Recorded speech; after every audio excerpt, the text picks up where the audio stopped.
Hello and welcome, my dear viewers and listeners, subscribers, and guests.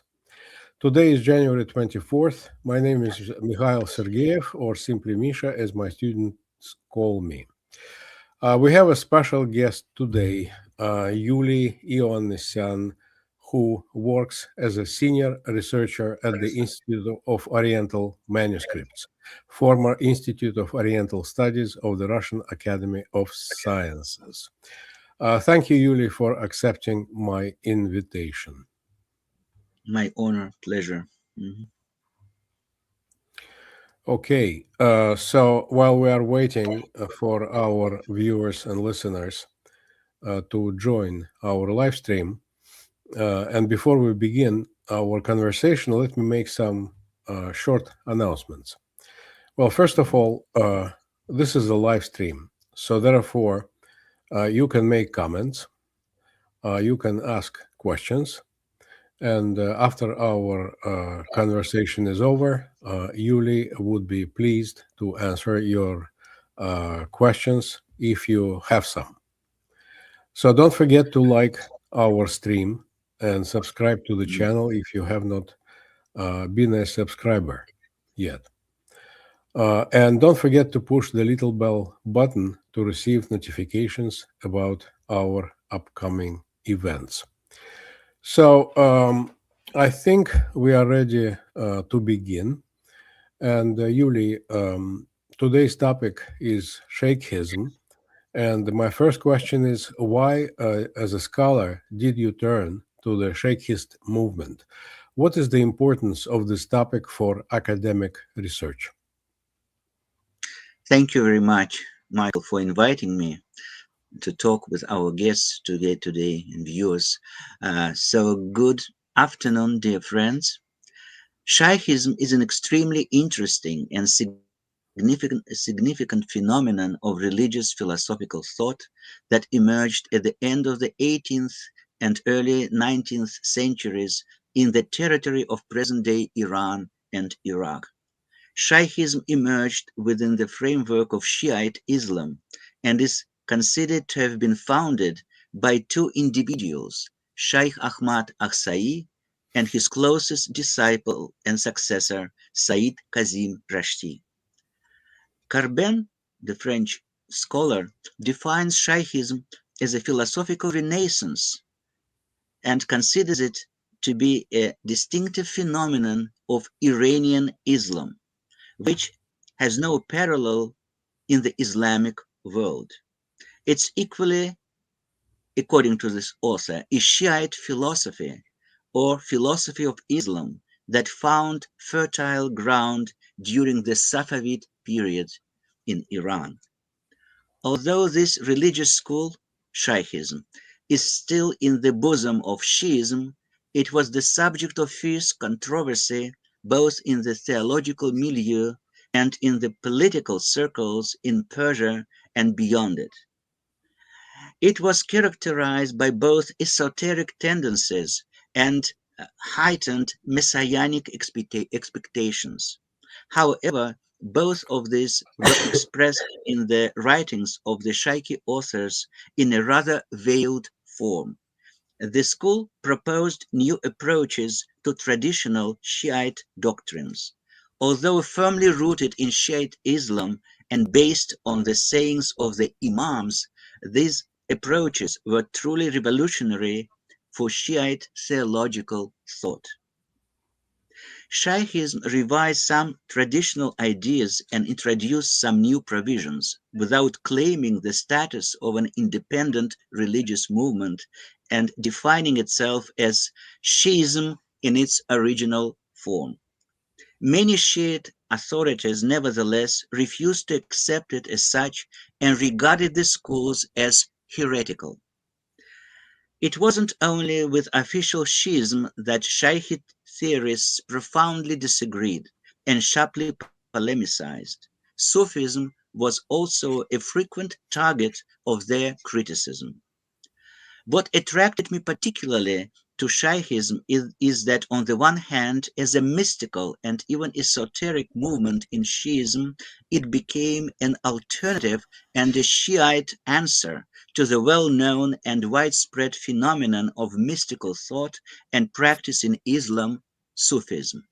On the other hand, historically and in a certain sense ideologically, it paved the way for Bábism, or the Bahá'í Faith, an independent religious system, a doctrine that emerged from the depths of Islam and initially declared itself an independent religious revelation after Islam. Bábism, in turn, laid the foundation for the independent Baha'i religion. Most of the Shaykhis formed the ranks of the first disciples of the Bab, the founder of Babism. Others rejected the Bab and followed Karim Khan Kirmani, who became their leader. From this moment on, Shaykhism began to develop in sharp polemics with Babism and the Baha'i religion, and the movement itself can be appropriately called Neo-Shaykhism. This is the term applied to it by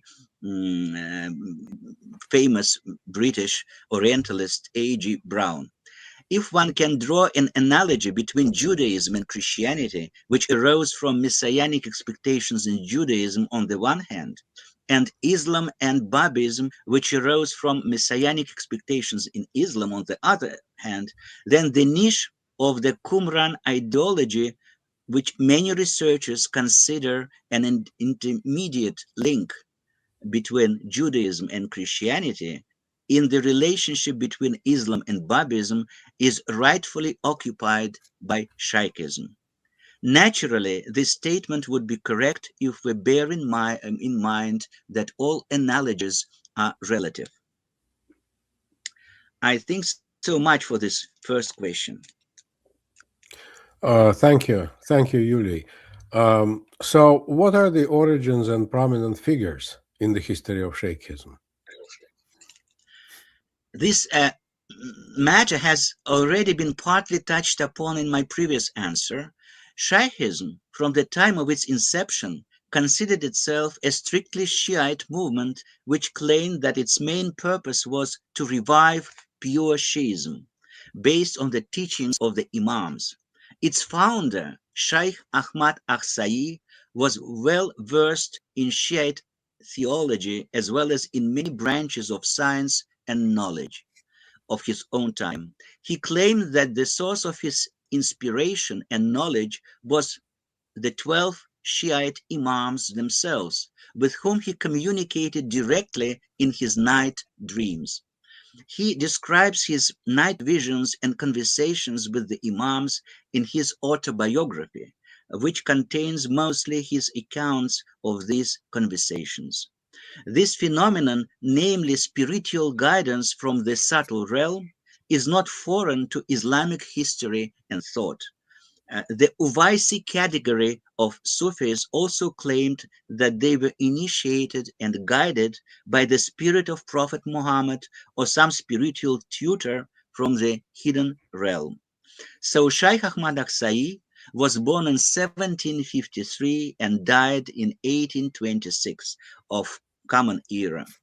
He came from the nomadic Arab tribe of Sakr in the oasis of Al-Aqsa, also called Lhasa, in the historical region of Bahrain. This is the name from which his nisba was derived, Akhsai. It is not known who Shaykh Ahmad's teachers in matters of theology were, or if there were any.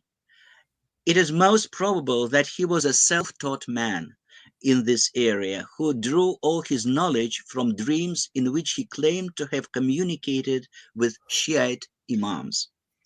Around 1790, after more than 20 years of tireless study of theology, Shaykh Ahmad left Al-Aqsa and moved to Iraq.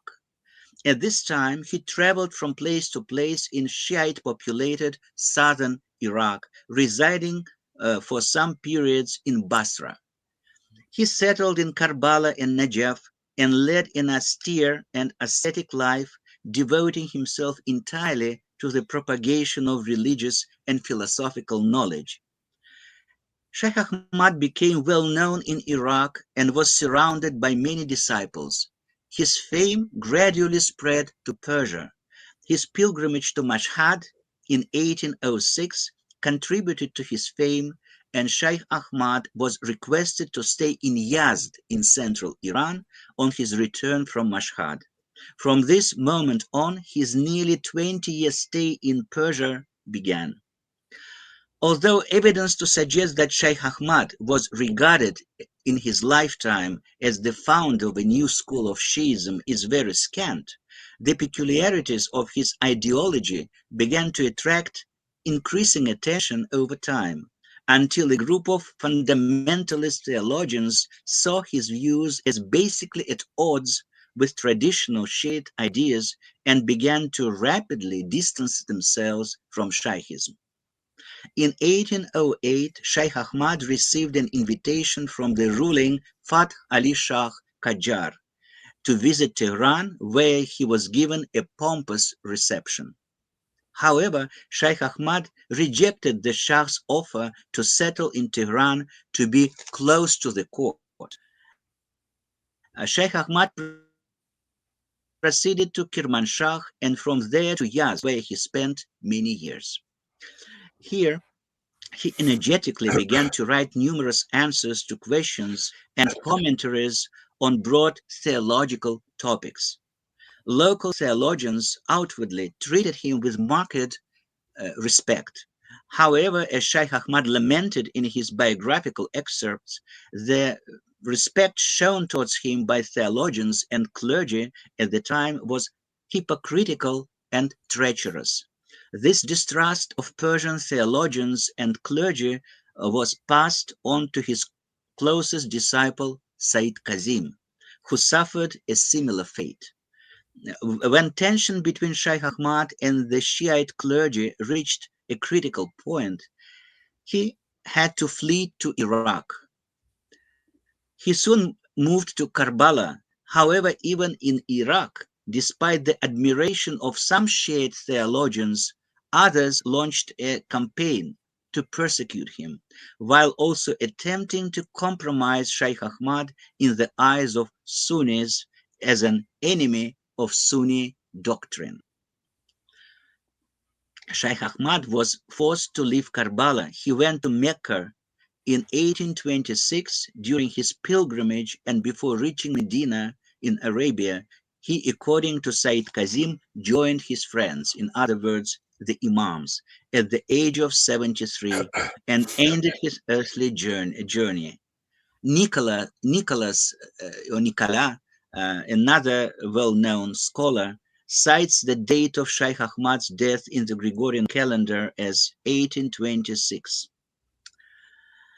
Before leaving on his pilgrimage, he authorized his closest disciple, Sayyid Kazim Rashti, to disseminate his views and gave him the sole right to teach on his behalf. Shaykh Ahmad left behind a vast body of works in Arabic. The second prominent figure of the Shaykhi school is Shaykh Ahmad's outstanding disciple and closest associate, Sayyid Kazim Rishti, also known as Sayyid Kazim. For the followers of Shaykhism, the spiritual bond between the mentor and his disciple was so obvious that for them, the unanimous recognition of Sayyid Kazim as Shaykh Ahmad's successor and the most authoritative interpreter of his doctrines and the spiritual head of this religious movement, as Shaykh Ahmad himself saw him, was natural and organic. Therefore, the works of Sayyid Kazim are as important for the study of Shaykhism as those of its founder. At first glance, it may seem that he is merely a commentator and popularizer of the teachings of his mentor, but this impression is deceptive. The information about Sayyid Kazim in his biography that scholars had to collect in bits and pieces is extremely scarce and not at all commensurate with the great personality and his contribution to the theological and philosophical thought. His great personality, sure. Some information regarding Shaykh Ahmad's successor is provided by a number of scholars. For example, Brown notes that Sayyid Kazim came from hereditary merchants. Eshraghi indicates that Sayyid Kazim's grandfather moved to Rasht from Medina. The prominent theologian Sayyid Kazim and philosopher was born in Rasht. This is for sure. I haven't found his exact year of birth. Nicola states that it's unknown even to Shaykhis themselves. In the Encyclopedia Iranica, Eshraghi points to a period of nearly 15 years in which Sayyid Kazim was born, from 1784 to 1799. Sayyid Kazim so succeeded in comprehension and development of the teachings of Shaykh Ahmad that before his departure from Karbala for pilgrimage, he was authorized as successor of Sayyid Kazim. Staying permanently in Karbala, Sayyid Kazim and some other disciples of the Shaykh set out to prove that there was nothing heretical in the Shaykh's dogmas, and thus to rehabilitate their great mentor. However, in the end, they only incurred even greater reproach from their opponents. Sayyid Kazim Rashid died in 1843, leaving behind many disciples, a considerable part of whom soon converted to the Bahá'í Faith. Eshraghi gives a more precise date of his birth according to the Gregorian calendar, the 1st of January, 1844. Sayyid Kazim's works in Arabic and Persian amounted to more than 300 volumes. So much for this answer to this question concerning the prominent figure. 300 volumes. How do you know Yes. how large? Do you know how large those volumes were? Because no, I cannot say exactly how large they are. All I know is that there is a vast collection of Shaykhi works at our institute, and a big part of those works belong to Sayyid Kazim. Wow. Look, Youli, you mentioned before, you said something about Sufism, and Shaykhism, Yes. like Sufism, was a religious mystical movement. So, what is the difference between Shaykhism and Sufism? Okay, they believe the 12 Imams is an essential element in the religious beliefs of the 12 Shiite branch of Islam, which gives it a special peculiarity in relation to, for example, Sunnism or Sunni Islam. A certain parallelism between the Shiite concept of imamat and the Sufi doctrine of the qutb or pole hasn't escaped the attention of researchers. The concept or conception of the qutb upon whom the world subsists at the head of an invisible hierarchy of awliya or God's chosen ones go back long before the time of Ibn al-Arabi and is popularly regarded as having originated in Egypt and goes back to Zunnun al-Misri, inheritor of Egyptian Gnostic tradition. A certain parallelism between the shared doctrine of the Imamat and Sufism, Islamic mysticism, may be considered logical, taking into account the fact that the shared concept is based on the Imamat as the esoteric side of divine revelation. If what was said above about some parallels between certain Sufi views and the concept of the Imamat is true of Shi'ism as a whole, all the more so such similarities should be noted between Sufism and the Shaykhi school of Shi'ism, in which the mystical element of this branch of Islam is most clearly expressed. The recognition of the 12 Shiite Imams and the need to obey them is one of the most important tenets of Shaykhism, being its third pillar. Moreover, as has been shown, it has been said before, visions of Imams in dreams and the belief in communion with them and in drawing information directly from them in this state played a key role in the spiritual formation of the founder of this school. Shaykh Ahmad Aksai, and it also played a great role in shaping what he perceived as his mystical experience. But the main Shaykhi objection to Sufism, which lies in the bottom of their polemics with Sufis, is the fact that the Sufis accord the pole or qutb, the place of the Imam, or place him in the same position as the Imam, which according to Shaykhis is unacceptable. For Imams occupy a special place among humans and are endowed with a special kind of soul. It should be borne in mind that Shaykhism is a purely Shiite school with a firm belief in the 12 Imams, while Sufis are not. So just this is a brief characteristic of the differences between them, that they couldn't the Shaykhis couldn't tolerate this Sufi concept that the qutb or someone, some chosen person, can amount in spiritual development and spiritual position to the Imam, especially the 12th Imam. Okay. Look, Yuli, when I was reading your books, we are discussing today, namely the books about Shaykhism movement in Russian and in English, I was mostly interested in the so-called four pillars of Shaykhist doctrine.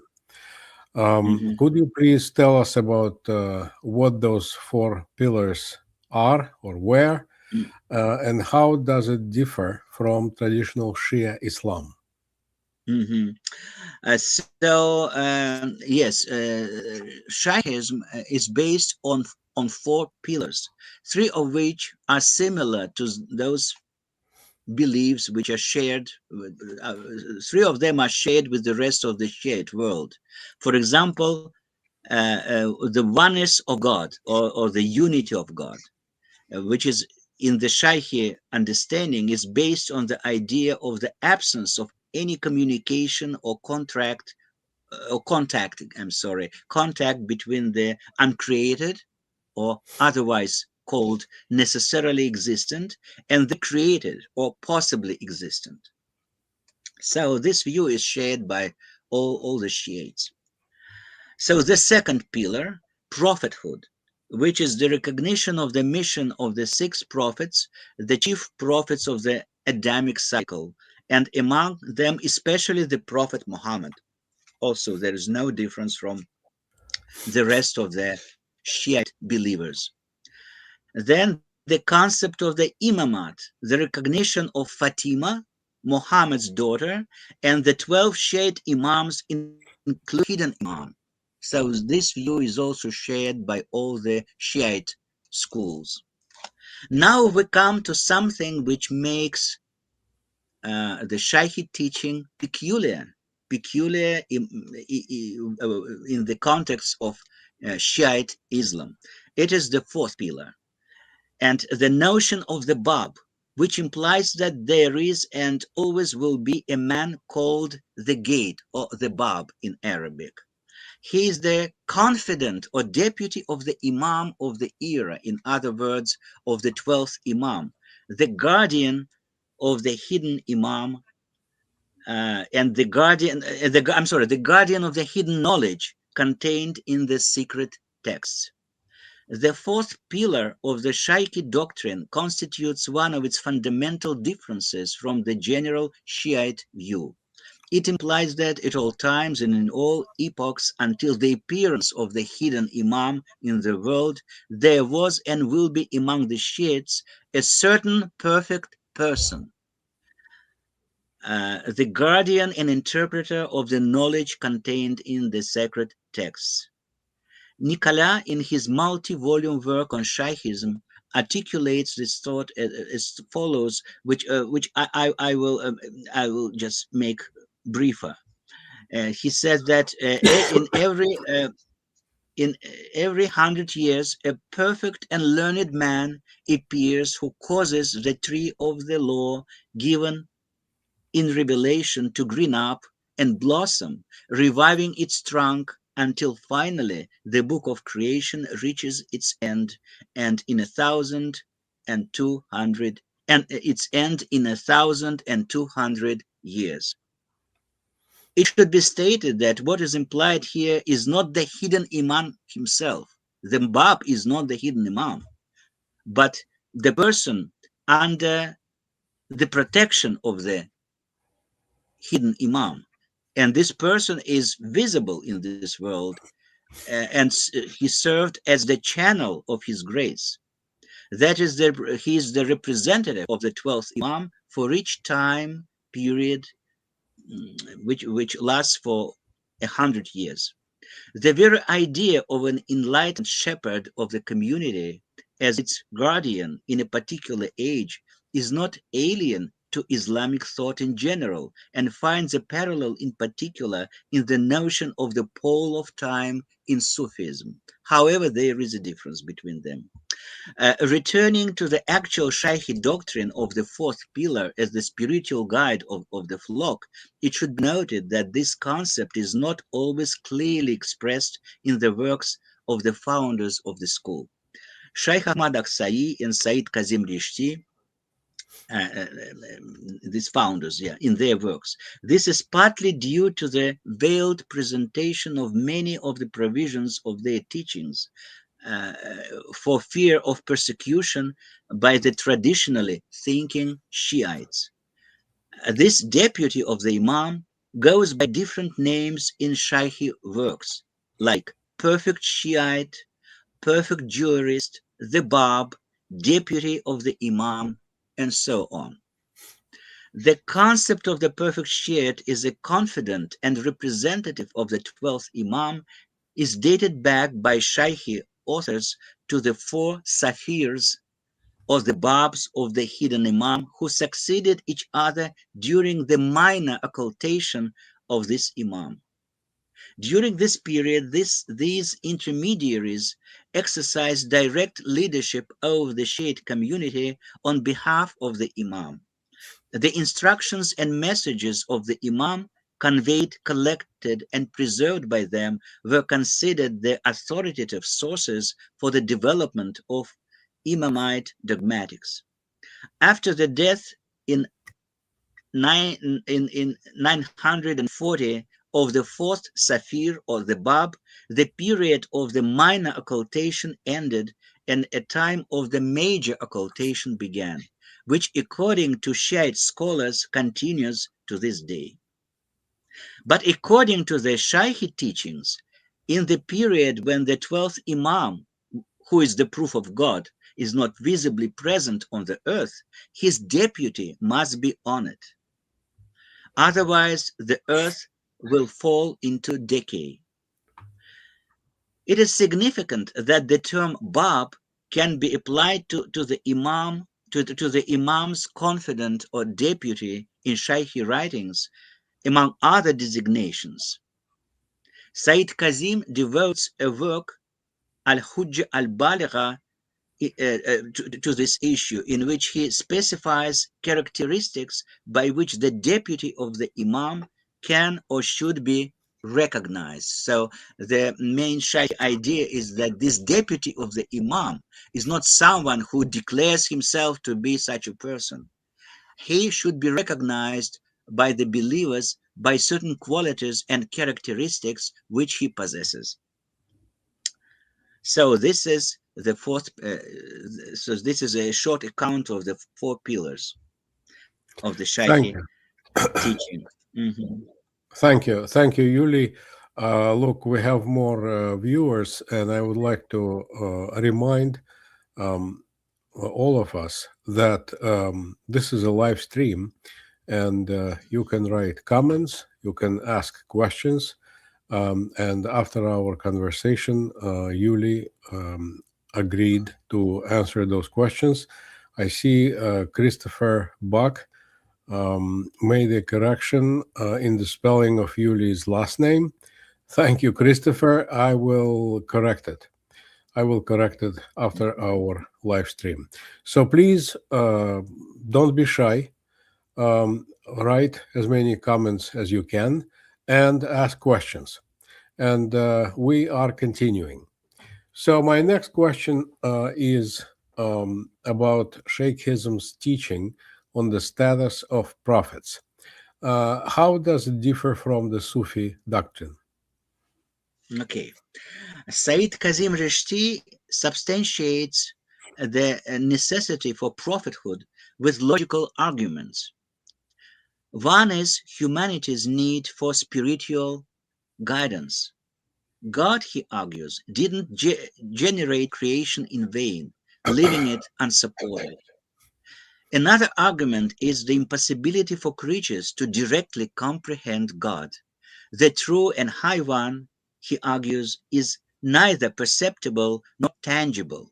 No one can see him, and man cannot touch or contemplate him.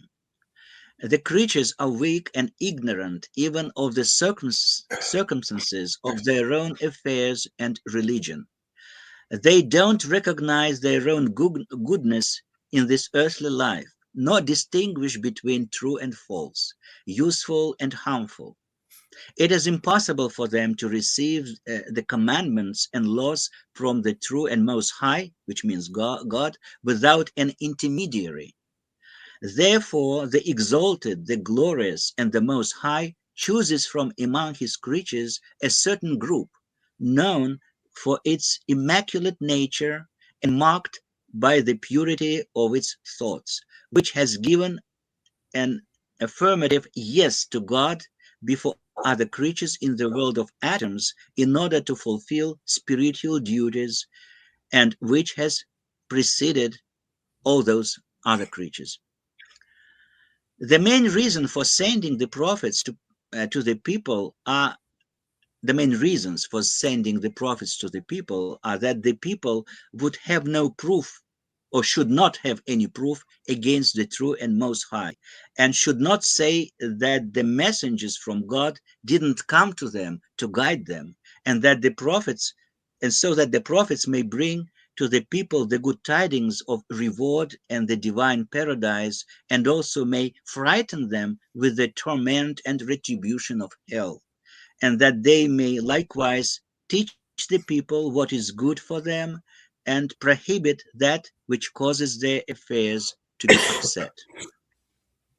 A special place in the doctrine is occupied by the concept of divinity not being ascribed to God's prophets. So God's prophets do not share in God's divinity, and they're not involved in the process of creation.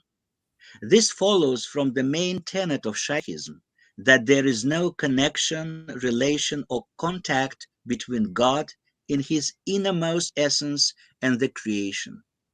Thus, Sayyid Kazim warns against misunderstanding this question. Another important aspect of the doctrine is the uniqueness of the prophets among creatures. Sayyid Kazim warns against the notion that prophets have supposedly acquired their great position and have attained this great honor because God has placed them in their position or in their prophetic field without anything in them that would qualify them for it. This is without their own, in other words, without their own qualities that make prophets exceptional. Prophets, he says, are not equal to the rest of humankind. Therefore, according to Shaykhi teachings, God doesn't choose prophets arbitrarily, because the essential abilities with which prophets must be endowed make them unique creatures among human beings. As bearers of divine revelation, prophets are infallible. In this issue, as in many others, Shaykhism is in marked contradiction with Sufism. Since a sharp controversy with the Sufi follows occupies a significant place in the writings of the Shaykhi theories, it would be relevant to dwell shortly on the Sufi views of the nature of prophethood. According to Sufi thinkers, the stage of prophethood is attainable by every chosen one of God, which is Wali. So the plural form is awliya, who has safely passed through all the stages of the mystical path to God and then accomplished a journey in the opposite direction, from God to the human world. According to the Sufi gradation, it's the fourth journey. At the core of this mystical doctrine is the idea that the prophets and their chosen ones, imams in Shi'i Islam, are not originally, as the Shiites believe, a special category of people endowed with the Holy Spirit and marked by an exceptional divine grace and an essential innate superiority over all others. However, they become such by gaining spiritual perfection through deliberate efforts on the mystical path. These are the same friends of God, or awliya, or divine chosen ones in Sufism, who, unlike the mainstream mystics that distance themselves from the world, choose the path of public service to humankind and of guiding and instructing people in the way of truth according to the needs of the age and return to the world. So Shaykhis are in sharp controversy with these views because according to them, prophets form a special category of people, a special category of humans, and they don't reach this position by their own efforts. So there's no similarity between the Shaykhi understanding of prophets and the Sufi notion of prophets. So I think that this is a brief account of the difference between the Shaykhi and Sufi notions of prophethood and prophets as such. Thank you. Thank you, Youli, and thank you, Christopher, for your question. We will come back to it. And for your note. Okay, so please, please write comments and questions. And in the meantime, we continue. So my next question is about politics. What was the attitude of the founders of Shaykhism toward politics and political regimes? The Shaykhi teachings doesn't imply any involvement in political matters, and it is even opposed to it. The leaders of the school not only never participated in politics, but they also regarded it as something mundane and not worthy of attention. Suffices to recall Shaykh Ahmad's rejection of the position that would make him close to the court, the position offered to him by the Shah, uh, because Shaykh Ahmad didn't want to clash with the court in defending truth and justice. He didn't want to be biased in any issue he was considering. Despite the ornate form of the refusal, it is clear that its main motive was Shaykh Ahmad's reluctance to get involved in the politics uh, uh, because the court was full of political affairs and intrigues, and he didn't want to base his decisions uh, on on on those um, contemporary matters relating to political issues. So I would just give a very short, a brief answer. So the attitude, the Shaykhi attitude towards politics was originally negative. I'm not sure what it is now, because since then Shaykhism has developed further and it's different nowadays. But originally, the founders of the Shaykhi school uh, never got involved in politics. Okay, thank you. What about Shaykhism's teaching regarding human nature and bodily resurrection? Shaykhis are characterized by their belief in the resurrection of all the dead in the literal rather than the figurative sense, as for instance, in the Bahá'í Faith.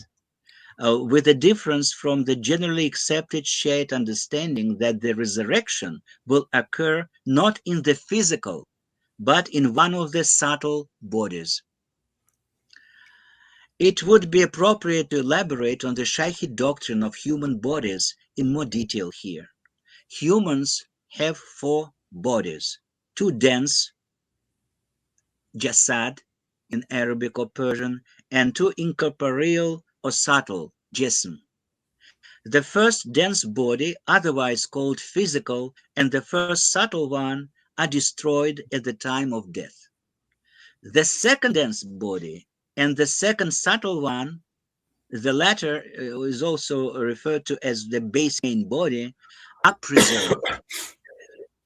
The second dense body remains invisibly in the grave, but unlike the first dense body of the physical elements, it's not destroyed, and it is returned to the human spirit on the day of resurrection. The second subtle body is the original and the basic attire of the spirit. The same goes for a human being when he descended in his main second subtle body, which carried the soul and passed through the world of similitudes or olami misal. He joined his first subtle body from the world of similitudes. It doesn't come back because it's not from the person, for it is like dirt on the clothes. Just wash them and the dirt is gone and will not return. And when he descended into the sublunar world, he attached to himself the first dense body of the physical elements.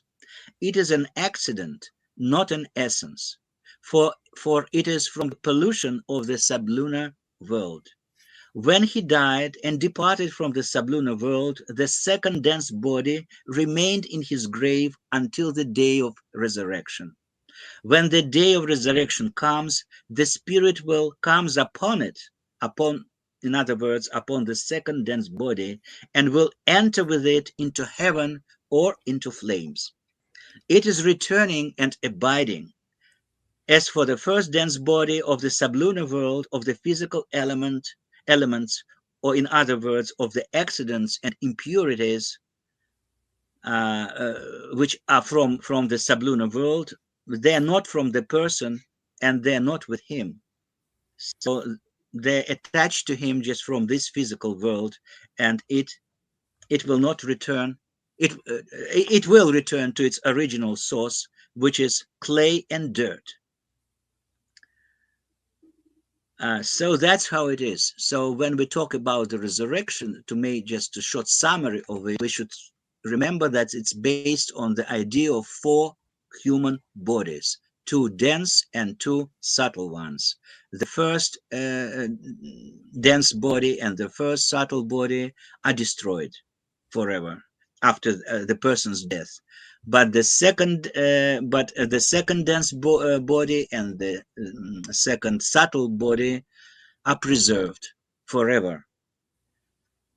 And but the resurrection itself occurs not in the physical body, as the majority of Muslims and including Shiite believers think, but will occur in one of the subtle bodies.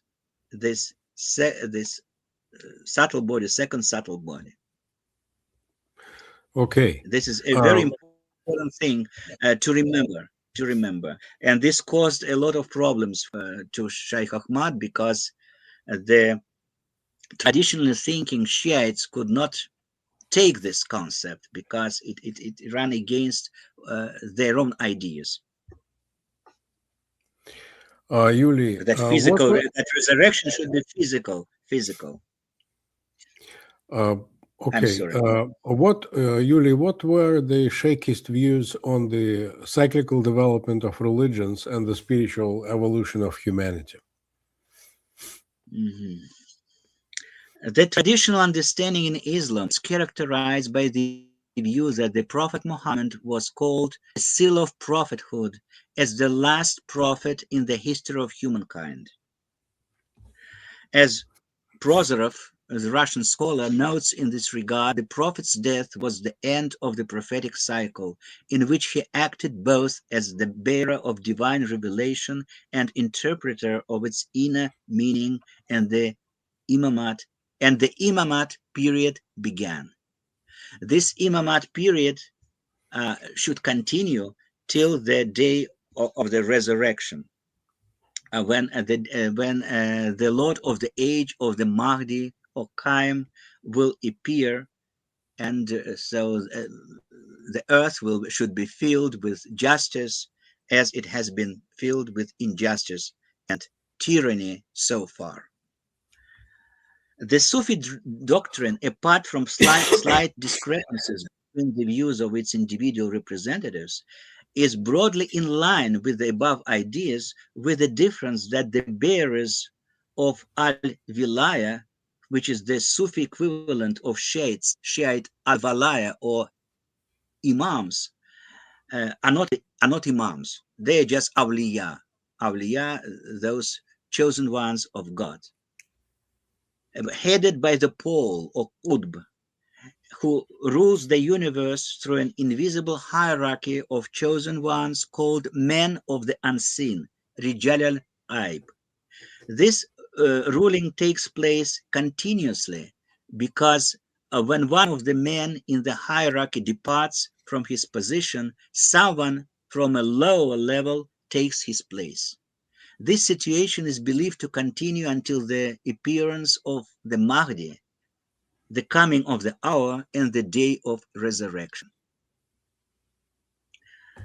An important source for clarifying this issue from the Shaykhi point of view is Said Kazem's commentary on a Qasida by Abdul Baqi Afandi.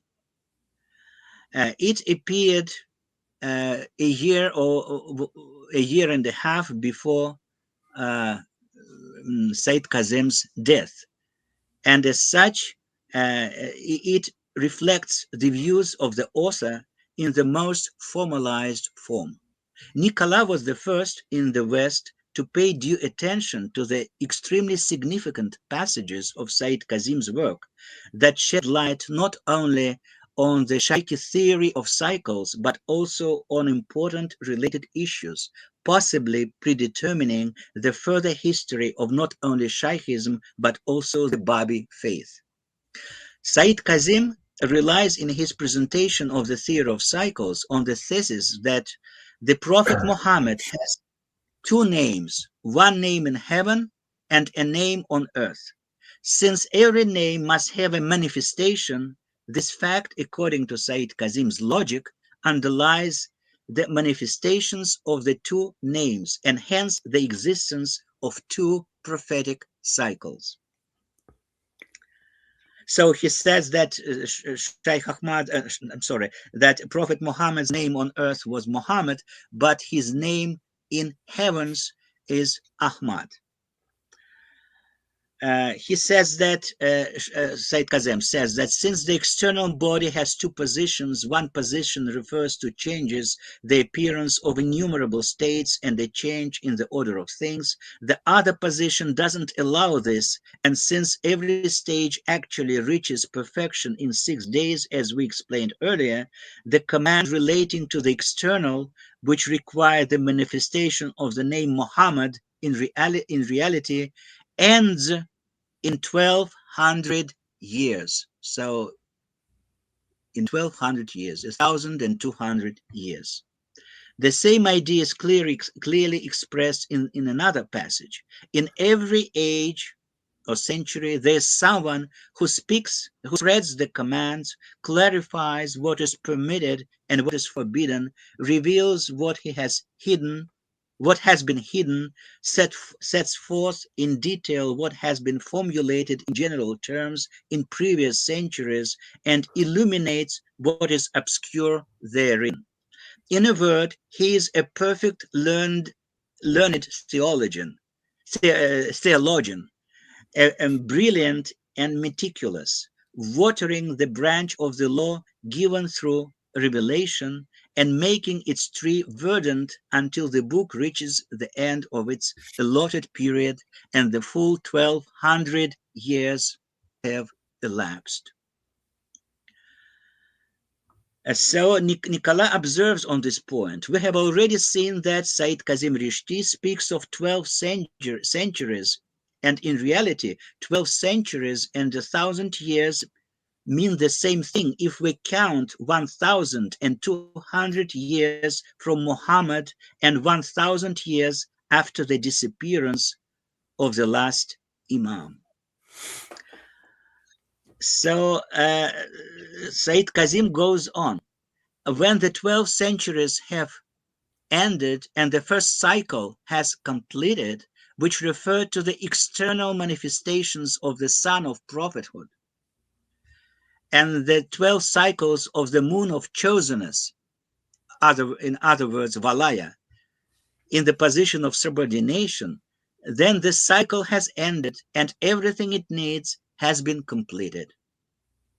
There began the second round, the next cycle, for the clarification of the commandments and the manifestation of deep truth and secret mysteries that have lain hidden under the cover of veils and shrouds. So, as it's clear from this passage, the first cycle was necessary for the nurturing of creatures in relation to the external aspects of their development and life. That is, it was mainly aimed at physical realities. The second cycle, on the other hand, is addressed to everything that is inner, deep, and profound, namely spiritual. However, this is not the end of the first cycle, doesn't imply the end of history. This stage marks the beginning of another cycle. Significantly, in the following passage, in which Said Kazim elaborates further on the subject, this cycle is called the second cycle of the Son of Prophethood, Ad-Dawra Thaniya li Shamsin Nubuwa. That is, in fact, the second prophetic cycle which comes or even came. It has already come. With this provision as to a new prophetic cycle after Muhammad. This is after Muhammad, because this is the realization of the other name, Ahmad. Shaykhism is fundamentally different not only from Sufism, but also from any other Islamic school, including Shiite ones.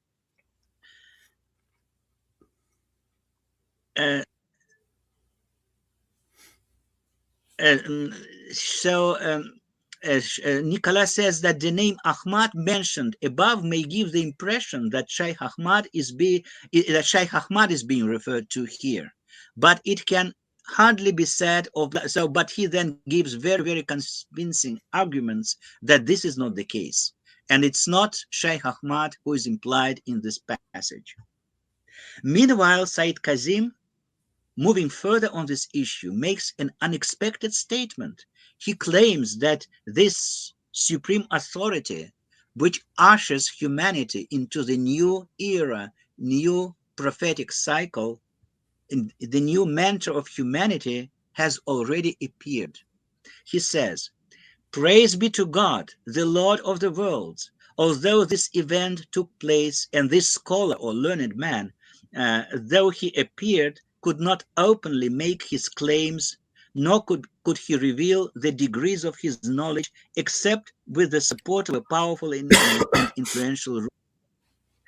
And then the whole enigmatic passage is made clear in the following lines. "So keep what we have conveyed to you.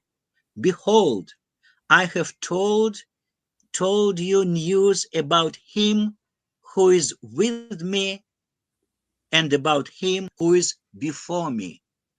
Verily, God is knowing and wise." Nicolas understands "before me" in the temporal sense, thinking that this part refers to Sheikh Ahmad, who was before Said Kazem, while "who is with me" refers to the Bab, the future founder of the Bahá'í Faith. However, I think that so there can be another interpretation, because before your qabl in Arabic does not necessarily convey a temporal meaning. It can also mean standing before somebody. And in this case, both who is before me and who is with me may refer to the same person. So it should be said that this guess that Said Kazim was referring to the Bab, the future founder of the Bahá'í Faith, is very convincing, because when this work, Said Kazim's work, was being written by Said Kazim, the Bab was with Said Kazim in Kerbela. Though he was never his disciple, he attended his classes. So Said Kazim knew him very well. And he always treated him with admiration and great reverence, which, for those who know Muslim culture, would be surprising, that a person who was considered the mentor, Said Kazim, would refer to somebody so much younger than himself with such a respect, if this didn't refer to someone, to a very particular person. Said Kazim refused to just name that person. He said that he knew his name, he knew everything about him, but he declined to name that person in that treatise. Seemingly, it might be because he didn't want to just to bring upon himself the wrath of those clergymen around him, and so on. But I would even give another reason for that, since the Shaykhi concept of finding that person, the gate, was based on the idea of recognizing him by the certain characteristics and features. So if he gave his name and just specified who this person was, this would defeat the purpose. So the future disciples of the Bab were supposed to recognize him independently by those qualities and features which Said Kazim had laid down in his other work, Al-Hujja al-Baligha. In conclusion to this part, I would say that it should be noted that the passages from this work, commentary on the Qasid, with theory of cycles in the spiritual history of humankind, serves to me, at least to me or for me, serves as a missing logical link in reconstructing the worldview and historical picture of the transition from Shaykhism, still within Islam, of a significant part of its adherents to the Bahá'í Faith as an independent religious system. In a sense, this treatise builds a bridge between these two phenomena. But further discussion of the Bahá'í Faith, to which I have devoted many other works, will take us beyond the scope of this talk. Thank you for your attention. Thank you, Youli. Thank you very much for this presentation. It has been an hour, and I think it's time for us to turn to the remarks and the questions of our viewers. Here is the first one. Christopher Buck tells us about the review of your book that came out in the journal Nova Religia in February of 2026. Youli, do you know anything about this review? And Christopher, is this your review? Christopher will write it down. Youli, do you know anything about this? So just to complete that remark, your remark about the review, yes, I'm very grateful to Christopher for writing this review, and I know that it's going to come out So I'd like to use this opportunity to once again thank Chris for the great job he has done. Okay, look, Chris also asked questions about the unique Shaykhi doctrine of prophetic cycles, but I think you already told us about that. Yes, maybe Chris is asking about some particular details of that. Yeah. Okay, Christopher replies that Yuli already answered his question. Thank you. Thank you, Christopher, for your comments and for your work. So I'm afraid that Yuli is gone. The service, the connection, internet connection, is very difficult to establish nowadays with Russia. So therefore, I would like to thank all our viewers. I would like to thank all of you who commented or asked questions. And I will refer those questions to Yuli so that he could answer them after our live stream today. So let me thank you again, those of you who showed up and who spent some time with us. Unfortunately, I apologize, but I don't see Yuli coming back. So I'd have to finish this live stream, and hopefully we will have more of Yuli in the future. So thank you again, and goodbye.